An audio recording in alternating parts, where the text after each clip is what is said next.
What was your biggest takeaway there? Broncos a little bit off coming off their bye week, but find a way to get it done in overtime against the Commanders. What was your biggest takeaway? Yeah, number one, the roller coaster ride of the quarterback.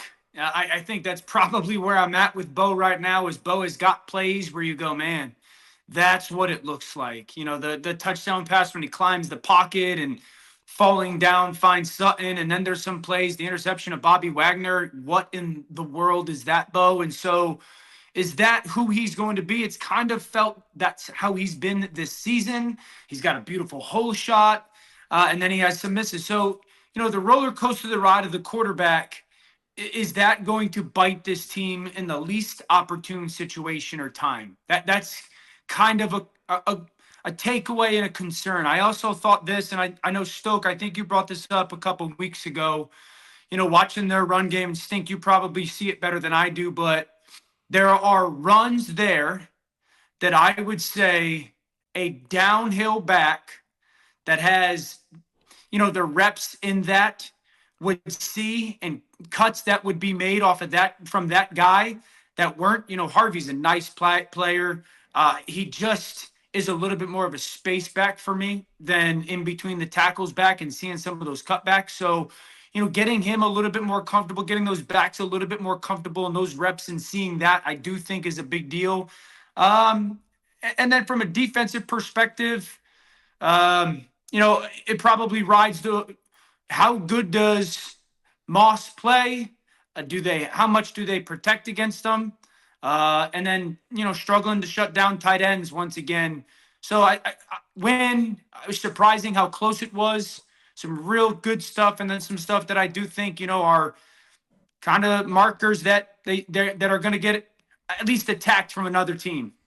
I think the big thing, and I'm with you on the roller coaster ride that is Bo Nix. I mean, the up and down nature. But the one thing that blows me away is when his best is required, he has an ability to give you his best. And the mentality to being that mentally tough, that's got to be a great characteristic that you fall in love with when you're studying the tape. Oh, no doubt. I mean, I remember maybe after the Philly game saying, is there a more clutch quarterback in the NFL? I mean, he is not perfect. He's obviously only a second-year player, but you go throughout the game, and to your point, when do you play your best football? It's often third downs. It's often red zone. It's often when you got to have it. And, Mark, I don't necessarily know the analyst's way to describe it, and we talked about it, is I don't know if there's a lot of quarterbacks that can be so frenetic early in games and so calm late in games stylistically. And so I do think that if you're a Broncos fan, and how good are you, and are you legitimate Super Bowl contenders? The answer is, of course. The defense is what it is.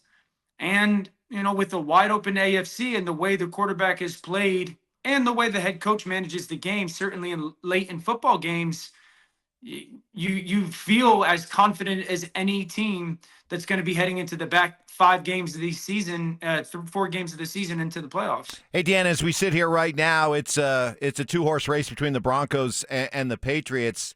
As you watch New England, how do you think this Broncos defense would match up against Drake May and the Patriots? Yeah, I think that the Patriots are equipped to compete against this defense. I think the number one thing about this offense that is my favorite thing in New England is every single play starts with protection. They don't call a play that they don't believe they can block, or that they don't believe they've covered all the bases of premium blocking. One of the things they do on a consistent basis is they always have a body presence on the hip of the tackle. They're constantly chipping. First down, second down, third down, it does not matter. And so the protection has been really strong. The quarterback moves incredibly well and athletically and fundamentally in the pocket. They're great with getting into ideal plays, the information that they give the quarterback to figure out what the defense is in and trying to get into advantageous plays is a big deal. And then their role players on the perimeter are really good. They take shots with booty. Steph's great at one-on-one and matchups. Kyle Williams is speedster. And so the 2 tight ends are very good. They got 2 backs that are versatile pieces. And so, if you want to attack Denver, you got to block them. I think that at least New England, that's a focus point. 2, you got to have tight ends and backs that are really versatile pass catchers. And New England has 3 of those players with 2 tight ends and their rookie tailback Travion Henderson. So it would be a good matchup. Dan, talk to me about the Chiefs. You think they're done? Are they out of the playoffs? I mean, you would think that at sitting at 6-6 and losing some of those tiebreakers, that they probably would have to win outright and get to 11. Yeah, I think they got to win out to get in, right? Do I think they're done? Yes. Obviously, they have the best player on the planet, so you feel never count him out. But the thing, Stoke, is this. Everyone's pointing to their offense, and their offense is fine. It's a top 5 offense in football, however you want to cook it. Points, rush yards, passing yards, it's a very good offense. The difference in this football team right now is they cannot find a way to make a play on defense when it matters the most. We were talking about this yesterday on TV. I think there's 6 losses. You go outside of the first 2 weeks, you go to the Jacksonville game. Jacksonville gets the ball down 4, goes right down the field, scores. They give the ball back to KC with 15 seconds left.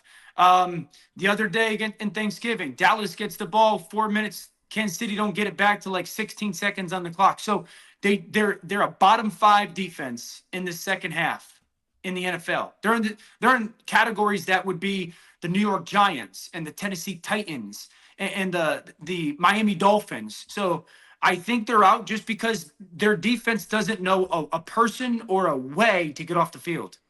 You know what? And I'm here for it. We can't even see them in the rearview mirror, Dan, from where we sit here in Denver. They're not even relevant, so it's good. Yeah. Hey, man, we appreciate you so much. Have a great rest of your week. Thanks, Dan. All right, boys. Have a great week.